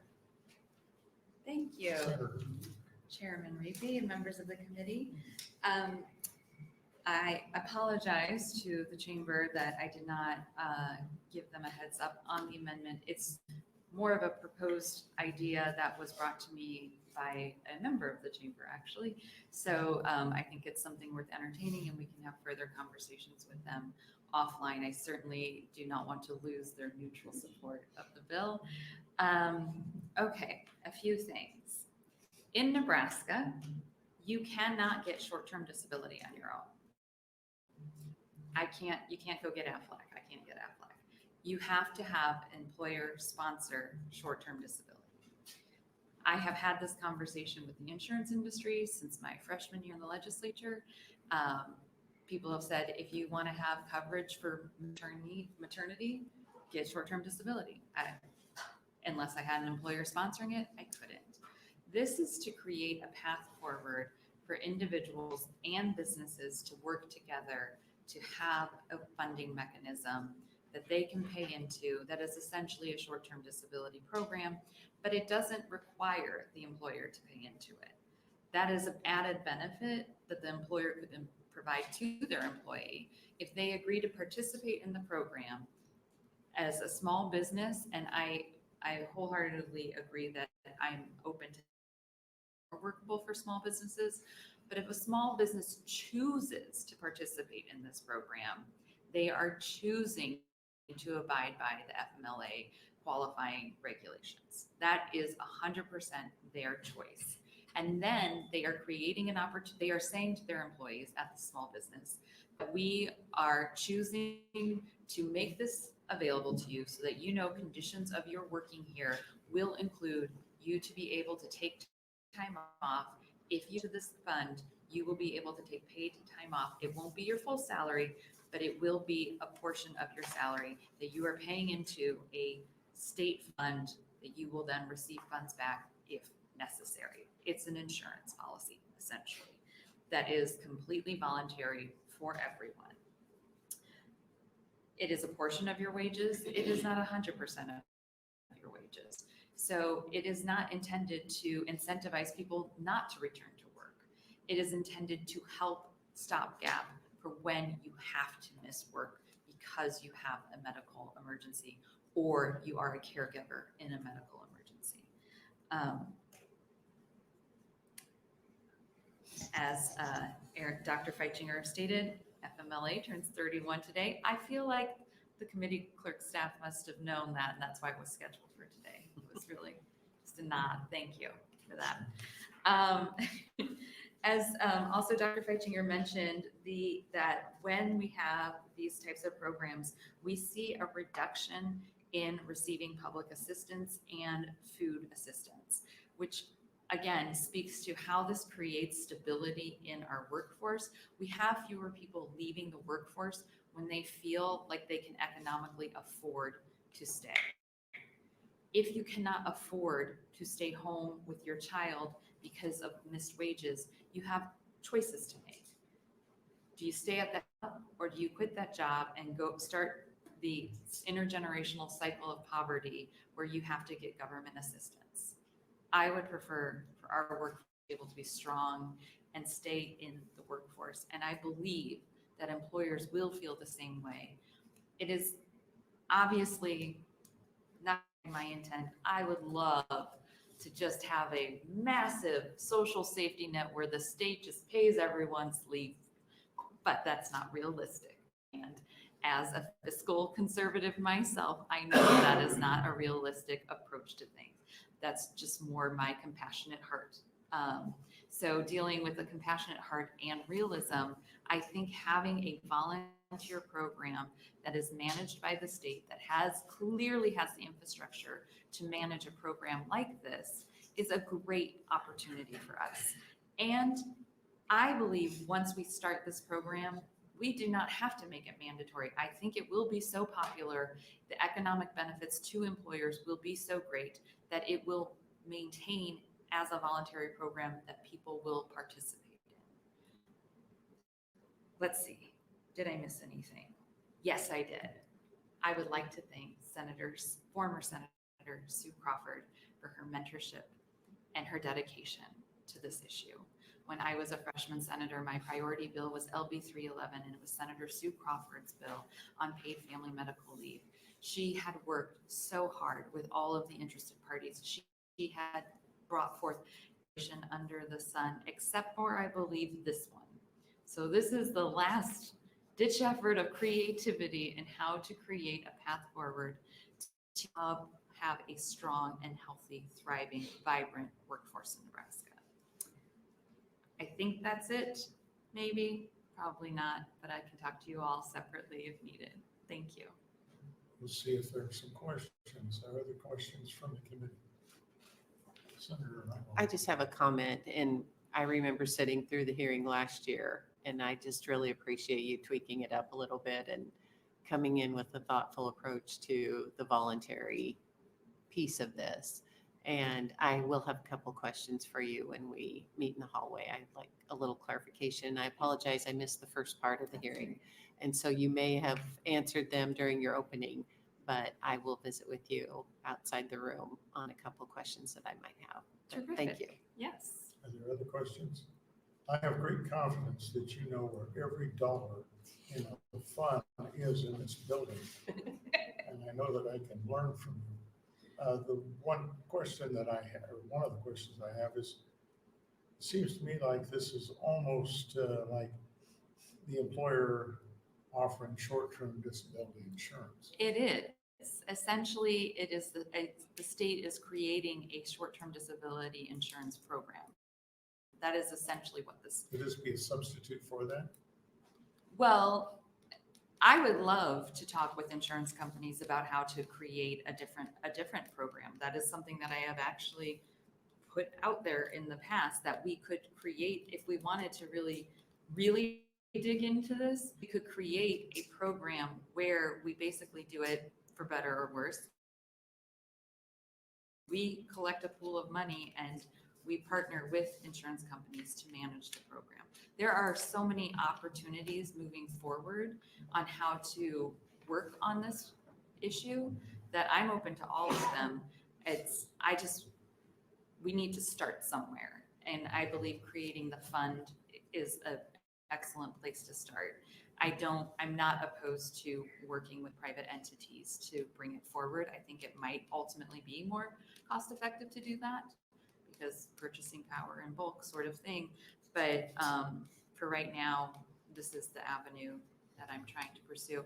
I did have answers to Senator Halloran's question. I phoned a friend, Ms. Bug, and the fund is 3 times what they need for 1 year of unemployment claims. And we are asking for $5.5 million to start this fund. To the point of the healthcare cash fund, the way it is written, it goes from the healthcare cash fund, and over time, the fund itself pays that back to the healthcare cash fund. And I'm sure most of us know how former Senator Sarah Howard feels about the healthcare cash fund. She did tell me that she would not come after me for this. But that might be because it pays the money back. But so the intention is not to have this be on the backs of taxpayers. The intention is to find a path forward to work with the business community and their employees. Okay. So the HHS would not come after you for going after the health funds. But the Business and Labor Committee might come after you for going after the unemployment funds. Well, the unemployment funds, to me, make sense as a funding mechanism for this, because it's the same sort of area. We have our Kissing cousins, so to speak. sort of. Well, I have a cousin in here. We're not kissing cousins though. Sort of. I mean, I'm open to other suggestions. The healthcare cash fund is a totally fine way. It would then, I would think we would have to reimburse the healthcare cash fund to ensure its stability. The unemployment insurance fund doesn't need that reimbursement for stability, but it also could be reimbursed as well. My experience coming out of the hospital business is short-term disability insurance is very expensive. So I don't know whether, not that it couldn't be approached, but it's just, it might be out of an individual employee. Yeah. To be able to match that. Then we're kind of back to the starting gate, if you will. The other thing that I would is, and this was from the Commissioner of Labor and Department, says in the last, and I paraphrase here, all right, well, I'll jump in the middle of it, says, as drafted, now maybe with your amendment, it makes it, LB 1139 is fiscally unsustainable, and the cash fund will likely be insufficient to pay benefits provided for under the program. Yes. So it, as drafted, it does allow for private contributions. So there is an opportunity for the legislature, employees, chambers of commerce to look for private entities to put money into the fund so that it can be sustainable. So I wanted to have that flexibility. I will also point to another note in the department's letter about administrative complications. It's in the 3rd paragraph. And I just want to note for the committee that these are very legitimate complications and concerns that we will have to work on an amendment to address. I guess in my head, sometimes I don't want to be super prescriptive to state agencies and how they conduct their business, but they maybe need slightly more administrative guardrails in the actual statute for them to properly promulgate rules and regulations. So I will be working with them on that. Are you referring to the line where a mother might wait until sort of before? Well, I'm not actually concerned about that, but I do think that that is a practical concern that an employee might participate in the program for a very short period of time, which would definitely make the fund unstable. So we would, I think there's options of a time period in which you have to stay in the fund after you've utilized it so that you're not just popping in and out. I think less flexibility and participation is a reasonable request.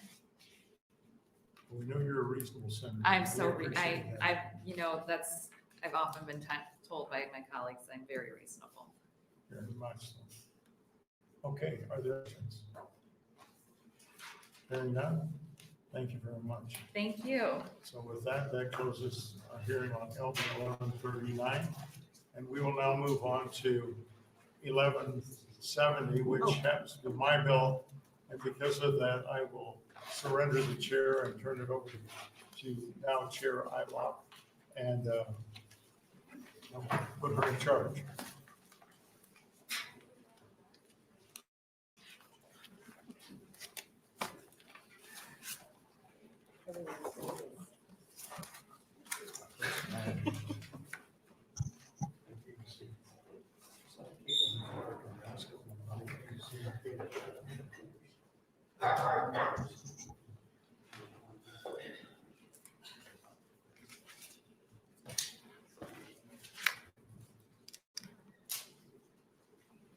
Thank you, Senator. This will open the hearing on LB 1170. You're welcome to.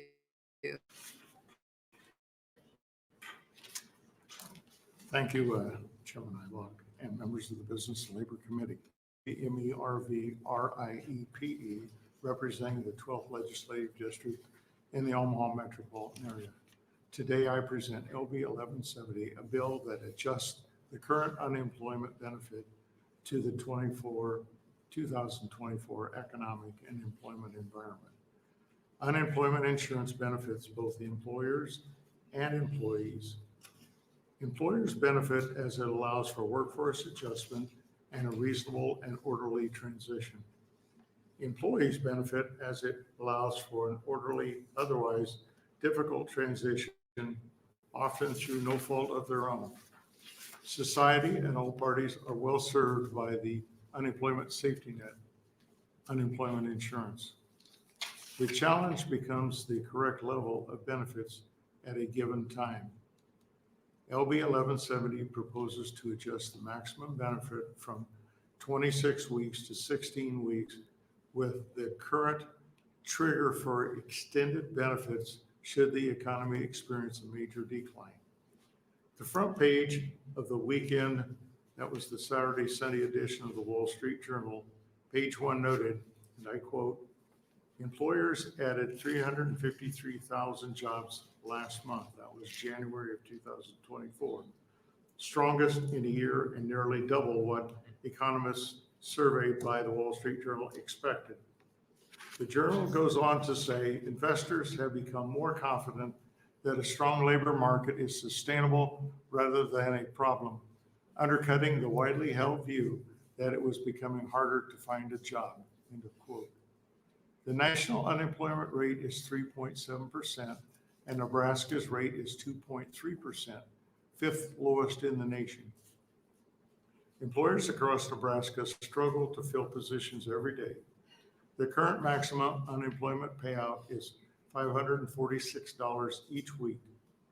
While we recognize the value of a social safety net, we must also be mindful of the merits of employment. Should economic conditions deteriorate, the 26 now in law may be reinstalled. This provision ensures our system can effectively respond to an economic crisis akin to the recent COVID-19 pandemic.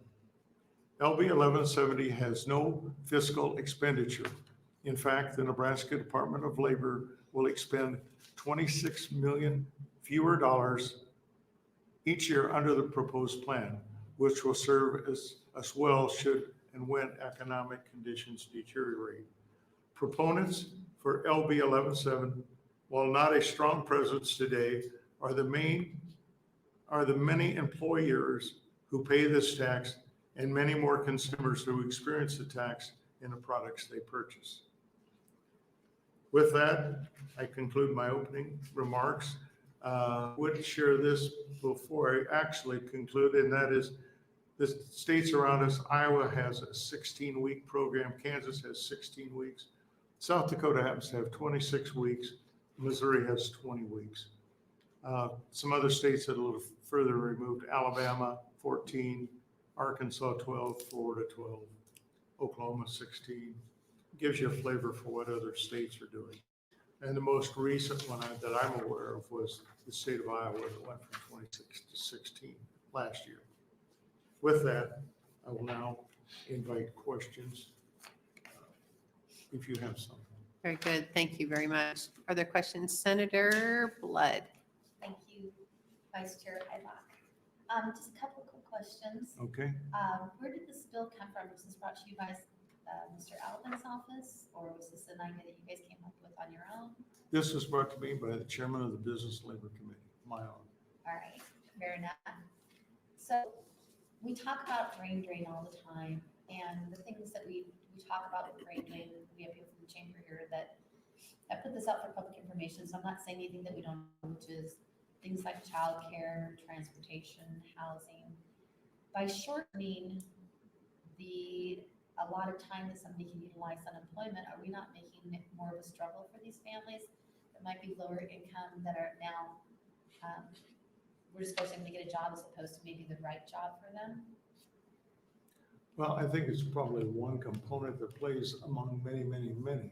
I also think in the brain drain, it goes way beyond, because most of the brain drain, as I see it, happens to be the college graduates that often receive a degree, that there isn't necessarily that same opportunity that matches up with what their educational training is in the state of Nebraska. Plus, having a son that was in Nebraska, ended up not being in Nebraska, it's called career opportunities that just don't exist in Nebraska. And I don't argue with any of that, but the data has also shown the other issues as well. I think it's a combination of many things. Yeah. So again, my concern is, based on how many people I've had to help with our unemployment office, which has been a substantial amount of people who haven't been able to get the services that actually they deserve. Why are we so willing to rush people to find jobs? Yes, there's a worker shortage, but will the rate of return be better if they find the job that's actually better for them as opposed to the job that we're rushing them to find? Well, I think a lot of it goes back to the idea that sometimes it's to their advantage to take an interim job rather than waiting for what might be considered the perfect job. And there are plenty of those opportunities out there. And But wouldn't an interim job create the same secondary issue where it's not the job they want? Then they have to go look for another job. If they have to go look for another job, it's the whole childcare, transportation, income issue all over again. Are we creating a secondary problem by doing this? well, I guess I had an administrative assistant one time, and I go back to that story, and that was a different generation. Father, in between jobs, went and found a house to pay, found some work. Right. And that was probably before unemployment insurance was maybe available. I think there's merit in your concern, but I'm not sure that concern outweighs the $26 million that can be captured or not paid out. What's our unemployment rate in Nebraska? 2.4 with a 3.7 at the national level. We're 5th in the nation. So we're doing well. Right. Part of our job, in my opinion, part of our challenge is not having enough high-paying jobs in the state. That goes back to economic development, where we didn't measure what we treasure or have any metrics in a lot of that early legislation, right? No. So, and that's what I worry about is we're constantly picking at things and trying to find ways to cut corners, which we absolutely should be doing. But we always seem to be doing it on the backs of the working men and women. And this is one of the bills that I'm concerned about because of that. I do understand what you're doing, Well, but I am worried, especially for our families that have a 2-income family, and how they're going to figure out how they're going to make this shorter window of time happen. and I think going to the 16-week doesn't necessarily play just simply to the lowest of low incomes as well. No, but they struggle more with things like childcare, housing, transportation than upper middle class and upper class. My part of my piece philosophically comes from the standpoint that if you're going to cut down your sources of revenue by tax cuts, I don't care whether property or income or anything else, at some point in time, just like at home, you have to look at your expense side too. This happens to be an expense for business.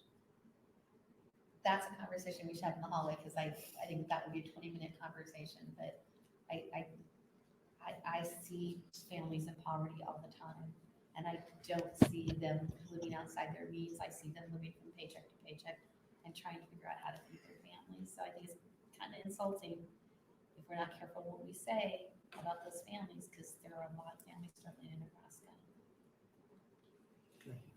Thank you, Senator Blood. Other questions, Senator Halloran? Thank you, Vice Chair. We rely very heavily on statistics, and we rely pretty heavily on the unemployment rate that's been mentioned several times. And the definition of unemployment, the federal definition of unemployment is if you currently don't have a job and have been looking for a job for 4 weeks, been looking for a job for 5 weeks, you're no longer counted as unemployed. It's unfortunate that we put these kind of definitions into unemployment. There's far more people unemployed now than the definition would suggest. There are people that have been unemployed for 4 weeks. Beyond that, they're not defined as unemployed, so they don't come up on the measurement scale for unemployment for the state or for the federal government. I guess the point I'm making is it's hard to make decisions when we really don't have data that accurately reflects what unemployment rate is. You're saying comparable information. I'm sorry? You're saying comparable information. Well, that at least a definition that accurately defines how what the percentage of unemployed is, right? There are far more people unemployed than that percentage would imply. And I see signs everywhere for people looking for someone to fill a spot of employment. And I think that's the thing is those jobs can be filled temporarily by someone until they have an opportunity for a better job if they're looking for the perfect job. I didn't until 2 years ago give up my aspirations to be a professional basketball player, but I finally realized that probably won't come to be. So I settled for a lot less. I would encourage you to hang on to that dream. I appreciate that. Thank you. Thank you, Senator Halloran. Are there other questions from the committee? Seeing none, thank you for your opening. We will invite proponents of this bill to come up.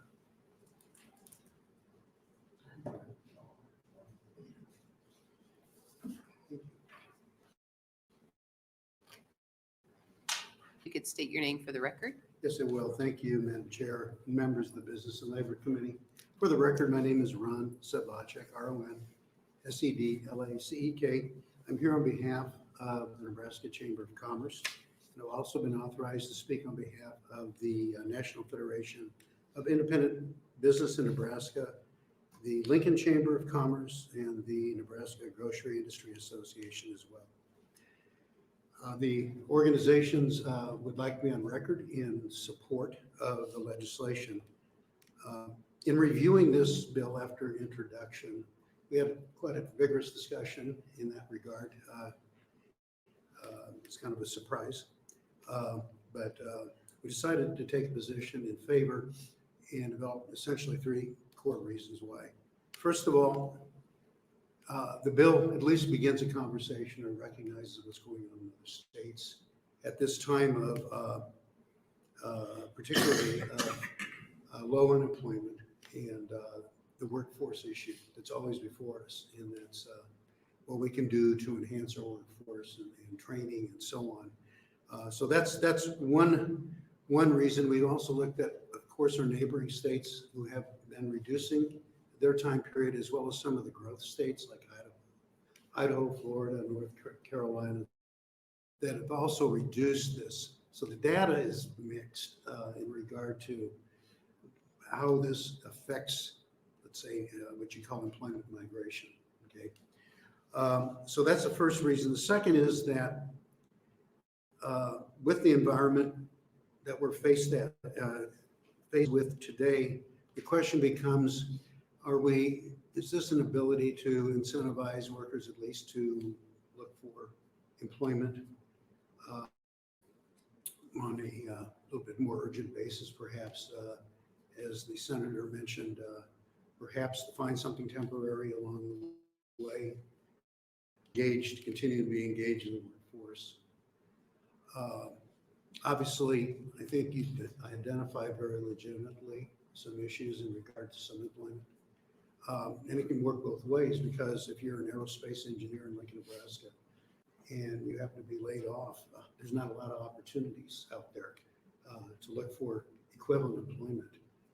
But I do know that, as a matter of fact, one particular aerospace engineer found a position at community college to teach courses that were at least suitable for his training. That's not the solution. Legitimate points.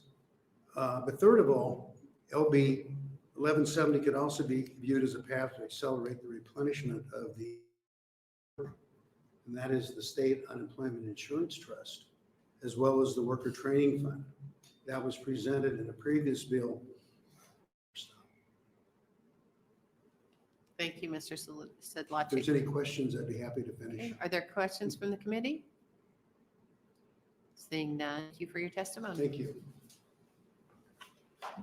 There are other proponents for LB 1170. Are there opponents for LB 1170? Is there anyone here in the neutral?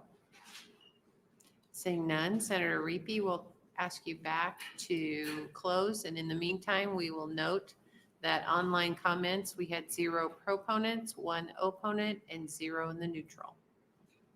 Waiving closing, that will conclude our hearing on LB 1170. Thank you.